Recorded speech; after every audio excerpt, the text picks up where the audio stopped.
Has compromise become a dirty word in Washington after a cantankerous year of bitter fights between the two parties? Doesn't sound like things are going to get any better.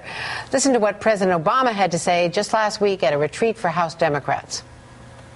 Where they obstruct, where they're unwilling to act, where they're more interested in party than they are in country, more interested in the next election than the next generation, then we've got to call them out on it. John Harris is Politico's editor-in-chief. John, thanks so much. Hi, you and I Andrea. were at a number of events this weekend where there were a lot of Democrats and Republicans getting together, talking about policy, joking, having a good time. But a lot of it was reminiscent of a prior era when people actually got together and worked on agreements. And we haven't seen so much of that lately. No, we certainly haven't. In fact, we saw numerous attempts at that in 2011, and yet all those attempts ultimately came to naught. They failed. Washington's been polarized a long time, Andrea, but what I think is different and what's changed in the last few months, I think, is lots of people that used to believe in the ideal of, look, just get the politicians in a room, send the cameras out, and stay there till you cut the deal. A lot of people who used to believe that have given up on that ideal, and they say, look, what we really need is an election, a public fight. One side will win, one side won't win, and let the winners govern on that. That divided government being productive, that's a myth.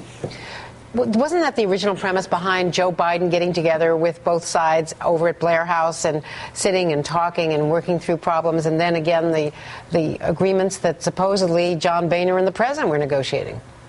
That was exactly the premise behind those conversations and behind the deal that Barack Obama at one time thought he could cut. That's what's collapsed over the last several months, is the belief that that's even possible. And there's some people who say, look, if the two parties are so far apart on some fundamental principles, the tax cuts, whether there should be entitlement cuts, if they're that far apart on principles, maybe there's no difference to be split. And in fact, what you need is for the voters to resolve this. I don't know if in your own conversations, Andrea, you've picked up the shift in feeling, but I've found it unmistakably in my interviews, is that people have given up on the whole idea of the bipartisan grand bargain.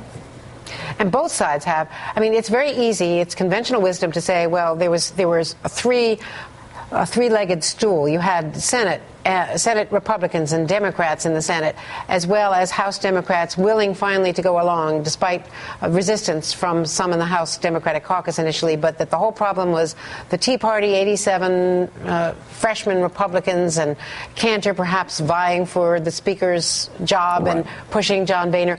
But maybe that's too easy an answer. Well, that's what some people, Neera Tanden, who's a very influential Democrat with the Center for American Progress here in Washington, she says, look, we tend to dismiss these things as just being petty partisanship or political maneuvering. But if you clear away the noise, what you're left with is not something petty. It's fundamental differences over core beliefs. And that's why the grand bargain doesn't get done. John Harris, great to see you. Thanks so much from Politico. Thanks, Andrea.